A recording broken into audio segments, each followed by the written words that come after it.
지금은 우리가 하나님 말씀 함께 보겠습니다. 오늘 성경 본문은 두 군데인데요. 조금 다 합치면 깁니다. 제가 어제 영적 안내방에 묵상을 부탁드리면서 본문을 알려드렸는데 그 본문보다는 조금 더 좀 줄여서 제가 읽도록 하겠습니다. 창세기 17장 15절부터 17절까지 먼저 보겠습니다. 하나님이 아브라함에게 또 말씀하셨다. 너의 아내 사레를 이제 사레라고 하지 말고 사라라고 하여라. 내가 그에게 복을 주어 너에게 아들을 낳아주게 하겠다.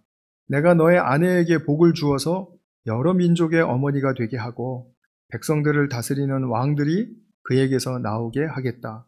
아브라함은 얼굴을 땅에 대고 엎드려 웃으면서 혼잣말을 하였다. 나이 100살 된 남자가 아들을 낳는다고? 또 90살이나 되는 사라가 아이를 낳을 수 있을까? 네, 18장 10절부터 15절까지 또 제가 봉독하겠습니다. 그때 주님께서 말씀하셨다. 다음 해 이맘때에 내가 반드시 너를 다시 찾아오겠다. 그때 너의 아내 사라에게 아들이 있을 것이다. 사라는 아브라함이 등지고 서 있는 장막 어귀에서 이 말을 들었다. 아브라함과 사라는 이미 나이가 많은 노인들이고 사라는 월경마저 그쳐서 아이를 낳을 나이가 지난 사람이다. 그러므로 사라는 나는 기력이 다 쇠진하였고 나의 남편도 늙었는데 어찌 나에게 그런 즐거운 일이 있으랴 하고 속으로 웃으면서 중얼거렸다. 그때 주님께서 아브라함에게 말씀하셨다. 어찌하여 사라가 웃으면서 이 늙은 나이에 내가 어찌 아들을 낳으랴 하느냐? 나 주가 할 수 없는 일이 있느냐? 다음 해 이맘때에 내가 다시 너를 찾아오겠다. 그때 사라에게 아들이 있을 것이다. 사라는 두려워서 거짓말을 하였다. 저는 웃지 않았습니다. 그러나 주님께서 말씀하셨다. 아니다, 너는 웃었다. 아멘. 제가 오늘은 좀 의도적으로 요약본을 올리지 않았습니다. 그 이유는 여러분들이 조금 좀 묵상을 자유롭게 하시도록 이 예배 시작 전까지 마지막 순간까지 이렇게 하시도록 좀 돕기 위한 그런 의도가 있었는데요. 아브라함과 사라의 웃음에 대해서 좀 묵상을 하셨는지 모르겠습니다. 우리가 신앙생활 하면서 식상하게 되는 말들이 꽤 많이 있는 것 같습니다. 예를 들면 하나님 다 아셔. 하나님이 다 하셨어. 하나님만 믿으면 다 돼. 이런 말들 아닐까 싶습니다. 줄여 말하면 하나님 전능하셔. 이 말인데 세상에 이처럼 유일하고 그리고 위대한 말이 있을까요? 그죠? 하나님께만 해당하는 유일한 말이죠. 하나님 전능하셔. 그런데 이것을 너무 남용하거나 아니면 반면 그 전능하신 하나님에 대한 실제 깨달음이나 경험이 없으면 몇 번만 듣고 나면은 이게 식상하게 되는 말이라는 거죠. 제가 지난주에 하나님의 전능하심에 대해서 정의를 내려드렸습니다. 하나님의 전능하심이라는 것은 하나님이 말씀하신 것, 약속하신 것을 다 지키고 이루실 수 있는 그러한 성품, 능력을 뜻한다고 말씀을 드렸어요. 그러니까 하나님의 말씀 없이는 하나님의 전능하시다라는 것을 알 수가 없는 것이죠. 왜냐하면 전능하시다라는 것은 말씀의 결과가 이루어지고 난 다음에 고백할 수 있는 것이니까. 그렇다면 그 고백 속에는 하나님이 말씀하셨다라는 것이 당연히 전제되어 있는 것이죠. 그래서 아브라함의 인생을 보면 75세 때 부르실 때 약속의 말씀을 주셨습니다. 후손에 대해서, 땅에 대해서, 또 축복의 근원이 됨에 대해서 말씀을 주셨죠. 그걸 우리가 12장부터 계속 보고 있습니다. 근데 오늘 보신 17장에 아브라함 나이가 몇 살이죠? 1절에 보면 99세였죠. 그러니까 아브라함이 부르심을 받고 24년이 지났는데 24년이 지나는 동안에 하나님이 주신 말씀 중에 뭐 제대로 하나 이루어졌다라고 볼 수 있는 것이 없어 보이죠? 이스마엘 후손을 약속하셨는데 이스마엘을 얻고 좋아한다 싶었더니 그 아이는 아니라고 말씀을 하시고요. 땅으로 말하면 아직 자기 소유가 하나도 없고요. 축복의 근원? 이게 뭐 가끔 그런 것 같긴 한데 또 아닌 것 같기도 하고, 이게 지금 의아한 그런 또 좀 혼동스러운 그런 가운데 있는 거죠. 다시 말하면 지금 아브라함이 거쳐온 24년이라는 시간은 하나님이 전능하시다라는 그런 확신이 있는 고백으로 드려지기에는 아직 좀 과정 중에 있다. 이렇게 볼 수 있을 것 같습니다. 우리가 아무리 먹고 살 것이 넘치고 또 고난과 어려움이 크게 닥치지 않았다 할지라도 이렇게 아브라함이 지내온 4년간의 삶과 같은 그런 삶은 어두움의 터널을 지나는 것과 같습니다. 물론 하나님이 창조주이시고 구원주시라는 것을 알아요. 그리고 하나님이 선하시고 사랑이 많으신 분이라는 것도 알아요. 그걸 부정하지 않습니다. 그럼에도 불구하고 나의 삶 속에서는 뭔가 짙은 안개가 나를 누르고 있는 것 같은, 그 속에서 향방 없이 걷고 있는 것 같은 느낌, 그것을 가질 수 있다는 것입니다. 근데 이것은 모두가 다 하나님이 반전시키시기 위한 하나님의 섭리 속의 허용입니다. 이렇게 우리는 어둠의 그 터널을 지나는 시기에 하나님이 전능하시다라는 메시지를 들으면 오늘 본문에서 보신 것처럼 아브라함과 사라와 같이 불신의 웃음을 짓게 됩니다. 다시 말하면 하나님의 그 말씀에 대해서 반응할 때 그 반응 속에 좀 부정이 들어가고 또 냉소까지도 담길 수 있다라는 말씀이죠. 그런데 당사자들은 웃어요. 부정과 냉소의 그 의도를 담고 웃어요. 그런데 오히려 하나님은 끊임없이 아들에 대한 약속을 포기하지 않으십니다. 이게 지금 누구 좋으라고 주시는 약속이죠? 아브라함과 사라에게 좋으라고 주시는 약속이에요. 1차적으로는. 그런데 그들은 불신하고 냉소하고 주님은 계속해서 주시겠다고 또 찾아오시고 그러십니다. 왜 이렇게 끊임없이 찾아오셔서 말씀하실까요? 그리고 약속하실까요? 주님 전능하시기 때문이에요. 본인이, 하나님을 본인이라고 해서 조금 죄송합니다만, 하나님은 당신이 말씀하신 것을 이루실 거라는 거죠. 그러니까 자꾸 거듭거듭 말씀하셔서 그게 나중에 이루어졌을 때, 하나님이 이미 말씀하신 거야 라고 기억하게 하시기 위함이죠. 그래서 당신의 전능하심을 자녀들도 알기 원하시기 때문입니다. 아브라함과 사라의 웃음을 좀 살펴보도록 하겠습니다. 먼저 이제 17장의 본문 속에서 주님께서 내 아내 사라에게서 아들을 낳게 해주시겠다고 아브라함에게 말씀하셨습니다. 그랬더니 아브라함이 17절에서 이렇게 반응합니다. 읽었지만 제가 다시 한번 읽어보겠습니다. 아브라함은 얼굴을 땅에 대고 엎드려 웃으면서 혼잣말을 하였다. 나이 100살 된 남자가 아들을 낳는다고? 또 90살이나 되는 사라가 아이를 낳을 수 있을까? 주님, 그럴 수 있을까요? 지금 뭐죠? 반신도 아니죠. 의아해 하는 거죠. 완전히 의아한 것입니다. 그러니까 우리가 이렇게밖에 할 수 없는 것은 너무나도 우리의 그 조건과 우리가 할 수 있는 그런 영역의 일을 넘어서기 때문이죠. 그래서 아마 상식선에서 당연히 이렇게 되물을 수 있을 거라고 생각이 됩니다. 이해가 되는 거죠. 누구나도 그럴 것 같고요. 또 사람의 자연스러운 반응입니다.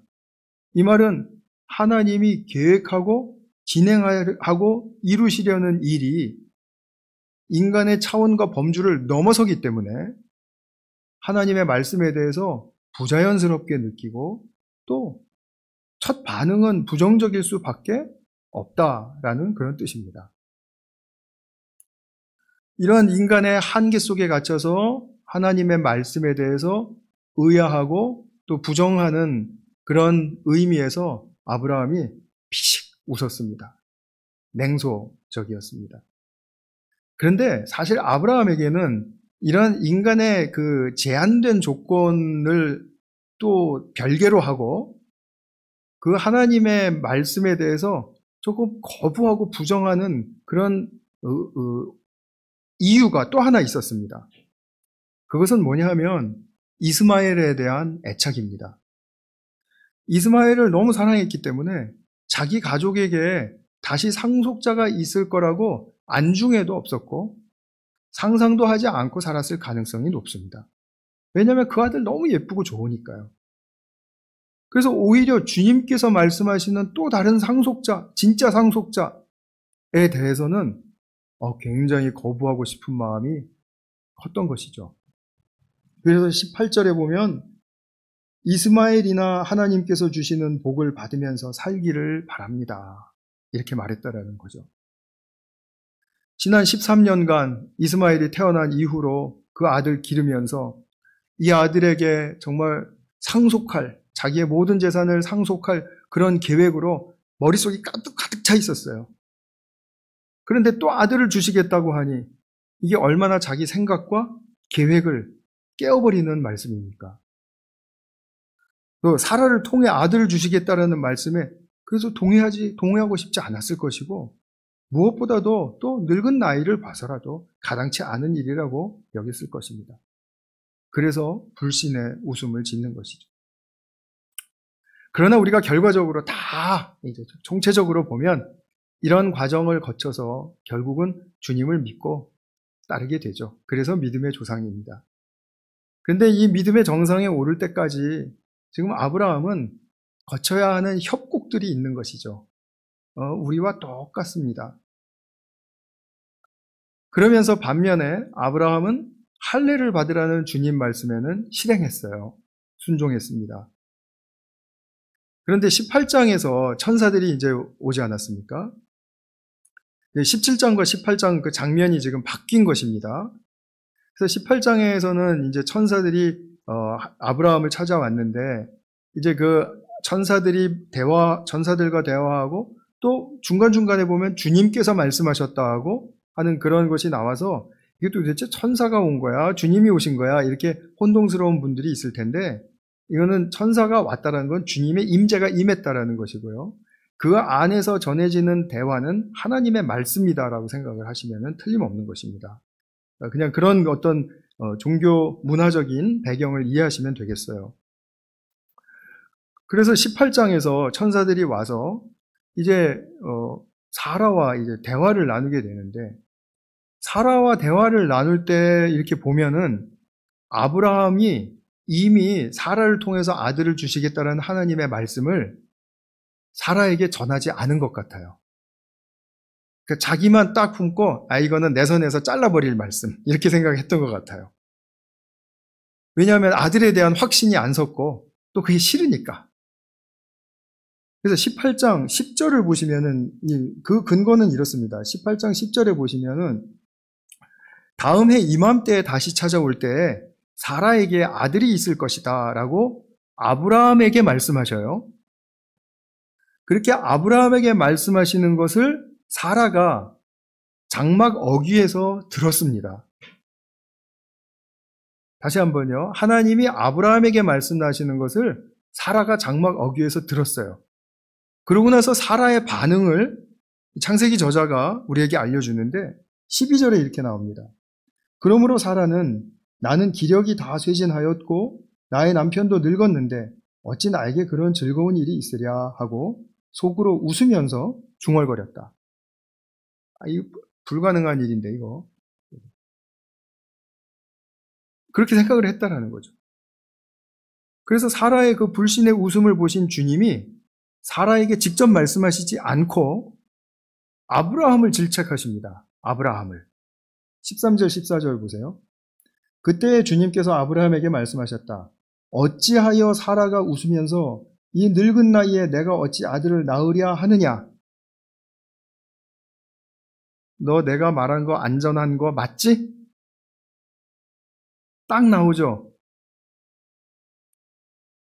그러니까 지금 아브라함이 질책을 받으면서 아브라함도 뜨끔했고요. 또 그 말씀을 옆에서 듣고 뒤에서 듣고 냉소의 웃음을 지었던 사라 또한 뜨끔했던 거죠. 사라가 웃었다. 자기가 웃었다라는 걸 주님이 어떻게 아셨지? 난 속으로 웃었는데. 여기 보면 속으로 웃었다라고 나오잖아요. 이런 걸 보면은 이게 예나 지금이나 참 이 어려운 이야기는 남편이 아내에게 쉽게 하지 못하는 것 같습니다. 아, 이거 어렵거든요.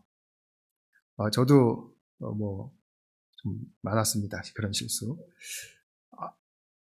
아마도 사라는 아브라함이 질책받는 것을 듣고 나서 이거 무슨 대화야? 왜 내게는 말 안 했어? 이런 중요한 이야기를 왜 나한테 미리 언지를 안 줬어? 지금 그렇게 나오는 거죠. 이거 우리 얘기죠. 그죠? 이렇게 다소 어지러워진 대화의 혼선 가운데서 주님이 너 웃었다 하시니까 사라가 뜨끔해서 저 안 웃었는데요? 이렇게 말한 겁니다. 분명히 웃었는데 주님이 자기가 속으로 웃은 웃음을 보신 거잖아요.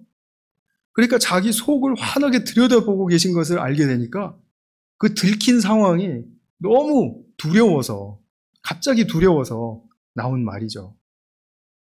그러니까 주님께서 아니다, 너는 웃었다.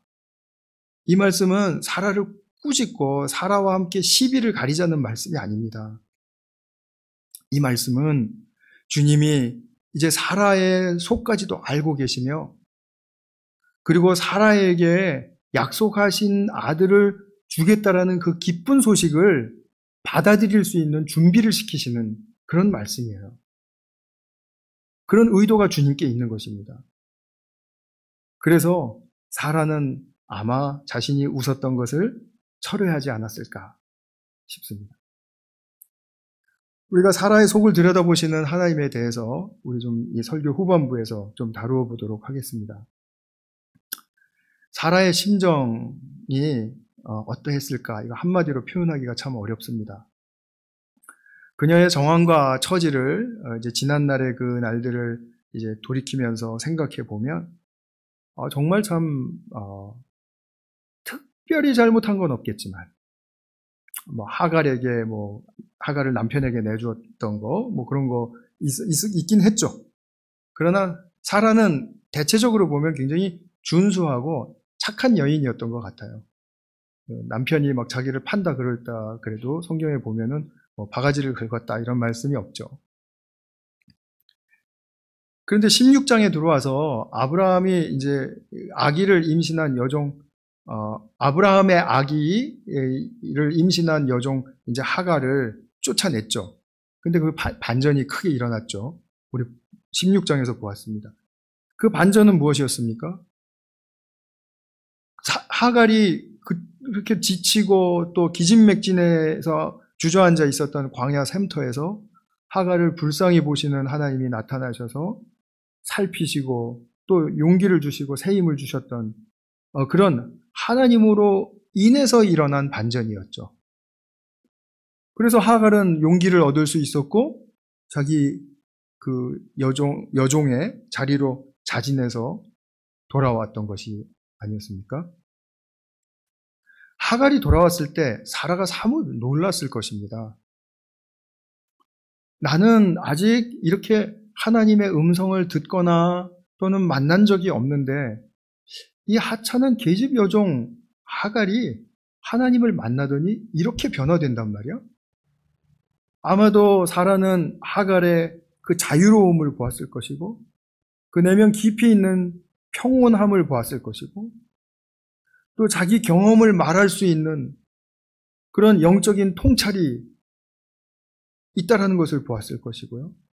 그리고 내가 얼마나 자기를 더 학대할 줄 알고 이 자리를 기어 들어와? 그런데 기어 들어왔어? 무슨 용기가 이런 용기가 다 있어?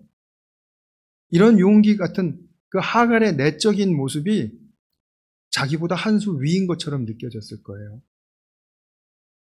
말하자면 이 사건으로 말미암아 사라는 자기가 그 집안에서는 정말 남편 다음으로 가는 여주인인데 굉장히 내적으로 위축되었을 것입니다. 그리고 그 이스마엘이 나온 이후로 13년간 자기 집안에서 독자예요. 아들 딱 하나입니다.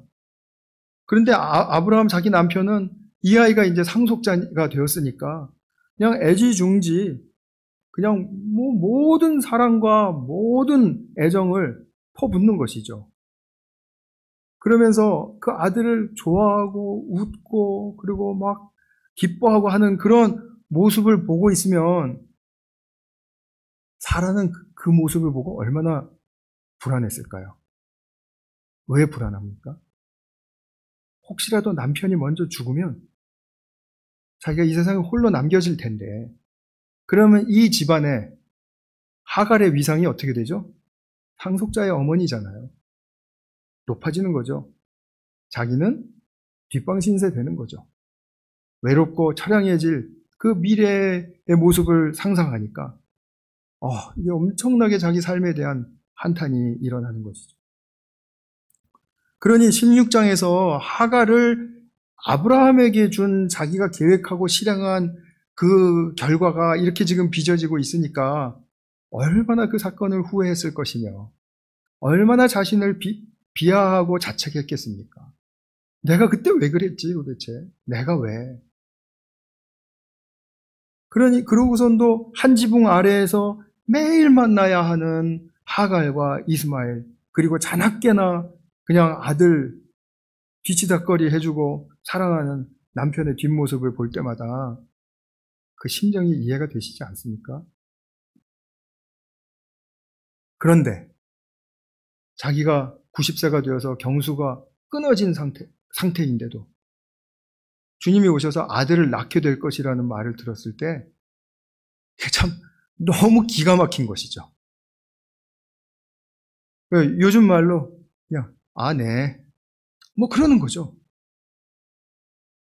사라의 웃음은 앞서서 본 아브라함의 웃음과는 이 결과 층이 달라요. 둘의 웃음은 부정적이고 냉소적인 측면에서는 똑같습니다. 그러나 아브라함의 그 웃음은 이스마엘로 인해서 하나님에 대한 하나님이 상속자를 주시겠다라는 그 약속의 말씀에 대한 거부하는 속내를 드러내요.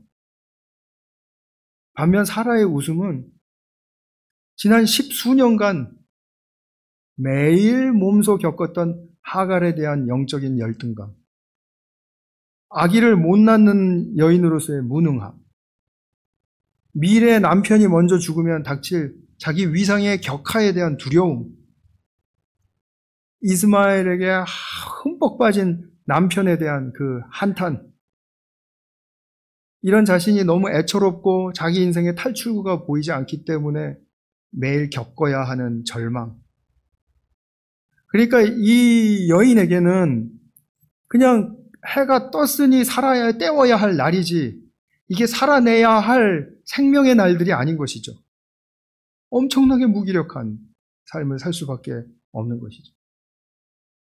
제가 곰곰이 생각을 해보니까 이러한 분위기 속에서 이러한 자기가 실수한 것으로 말미암은 결과를 맛보며 10수년간 살면서 이렇게 살아간다면 우울증과 정말 정신병이 오지 않을 수가 없었을 것 같아요. 그러니까 그녀가 주님이 말씀하셨을 때 아들을 주신다고요? 하고 속으로나마, 그리고 겉으로 웃지도 못했어요. 속으로 웃으면서 그 감정을 딱 자기가 바라보게 되니까 얼마나 자기 안에 뾰족한 그 감정의 파편들이 흩어져 있는지를 보게 되었겠죠. 그런데 그녀에게도 반전이 일어난 것입니다. 주님이 그녀의 속까지 들여다보시면서 자신이 실수할 수밖에 없게 만든 그 내면의 골들을 하나씩 다 살피고 계셨음을 알게 해주신 것입니다. 하갈은 지치고 육신이 죽을 뻔한 그런 위험 속에서 도와주셨지만 자기는 그 육신을 보시는 게 아니라 나의 내면을 보시는 거죠. 나의 속 깊이를 알고 계셨고 이미, 그리고 그 깊은 상처들을 어루만져 주시겠다라는 그런 주님의 치유의 음성으로 들렸던 것이죠. 사라야, 네가 웃었다. 그 말은 나를 아시네? 이런 반응이 나와야 정상인 거죠. 거기다가 자기 인생을 상상치 못할 위치로 이끌어줄 말씀을 하시잖아요. 그녀가 낳을 아들을 통해서 내가 많은 민족의 어머니가 되게 하시겠다라는 약속의 말씀이 얼마나 그녀의 마음을 휘감으며 감동을 주었겠습니까? 그녀는 아들을 주시겠다라는 주님을 믿을 수 있게 된 것입니다. 이러한 사라의 이야기를 살필 때 저와 여러분의 처지도 색깔과 모양은 다르겠지만 모두가 인생에 대해서 이러한 고를 품고 있으리라 10분 이해합니다. 하나님이 나를 아신다고 말은 많이 들었는데 하나님이 정말 나를 아실까? 하나님이 정말 나를 들여다보고 나를 위한 치유의 때를 예비하고 계실까? 하나님의 음성 듣기 전에는 아무도 모를 일이죠. 하나님에 대해서 우리가 오래 들어왔습니다. 어떤 분은 평생 들어왔고, 제가 보기에는 우리 교회에도 교회 생활을 시작하신 지가 짧은 분들이 거의 없습니다. 많이 들어왔다는 얘기죠.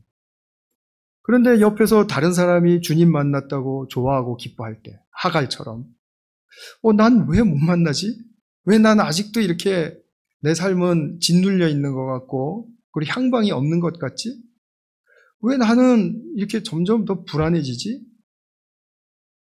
이것이 아브라함과 사라에게도 허용이 되었던 어둠의 터널이라는 것이죠. 우리가 이렇게 지나가면서 직장 문제도 그렇죠. 야, 이렇게 나가다 나 잘리는 거 아니야? 아니면은 아무리 잘해도 뭐 끝에는 뭐 후배들이 뭐 또는 뭐 여러 그런 사람들이 많은 사람들로 말미암아 내가 해놓은 거는 아무것도 아닌 게 될 수도 있고 막 이런 위기감. 자녀가 자라는 과정을 보아도 정말 1살, 2살 때가 정말 편했다. 마음고생을 안 했잖아. 사춘기 되고 청년기 되고 또 결혼한다 그러고 또 결혼해서 또 문제가 일어나고 막 이러면은 이거 도대체 삶이 뭐야? 우리 미래를 생각할 때도 그렇지 않습니까? 현대인들의 노이로제 중에 가장 큰 원인 중에 하나가 뭡니까? 노후 불안이잖아요. 노후에 대한 불안. 그래서 모든 것을 생각할 때 이거 도대체 이게 내가 하나님 만나지 않은 사람 같다라는 거죠. 하나님의 전능하심을 내 입으로 스스로 고백한다라는 거는 이거는 먼 얘기가 되어버린 그런 케이스들이 너무 많은 거죠. 그런데 우리가 사라의 상황을 볼 때 배우는 것은 사라에게 아들을 주신다라는 약속의 말씀, 그 과정 속에서 내면의 자신의 그 깊은 골짜기에서 탈출하게 하셨다라는 거죠. 그러면 우리는 어떻습니까? 사라에게 아들을 주셨는데 우리에게는 아들을 안 주셨습니까? 우리에게도 아들을 주셨죠. 그래서 번민과 부정과 냉소적인 우리의 삶으로부터 탈출하게 하시는 것이죠. 물론 사라에게 주신 아들은 그녀의 육신의 아들로 주신 것입니다. 그러나 아브라함은 후에 이삭을 육신의 아들로 보지 않고 영적인 부활한 아들로 봅니다. 그거는 뒤에서 우리가 22장에서 보실 것입니다. 사라에게는 그런 육신의 아들을 주셨지만 우리에게 주신 아들은 누구세요? 하나님의 아들이세요. 사라에게 주신 아들은 사라의 태 속에서 자랐습니다. 우리에게 주신 아들은 어디에서 거하시죠? 우리의 영혼과 우리의 삶 안에 거하십니다. 사라는 이 자기 아들로 인해서, 이삭으로 인해서 여러 민족의 어머니가 되었어요. 그런데 우리 속에서 거하시며 우리의 삶을 통해서 드러내시는 예수 그리스도 하나님의 아들은 모든 민족의 주이시고 모든 민족의 왕이세요. 나는 주를 모시고 사는 사람이고 왕을 모시고 사는 사람이다라는 거죠.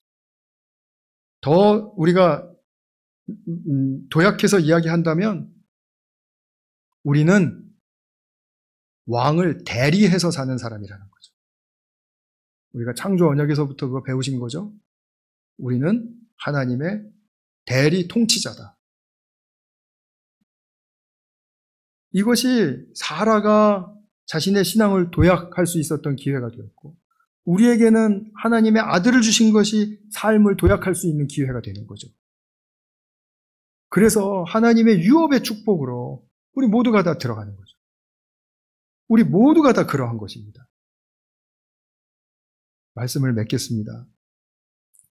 아브라함은 사라와 관계 속에서 아들을 갖게 될 것이라는 것을 전하지 않았습니다.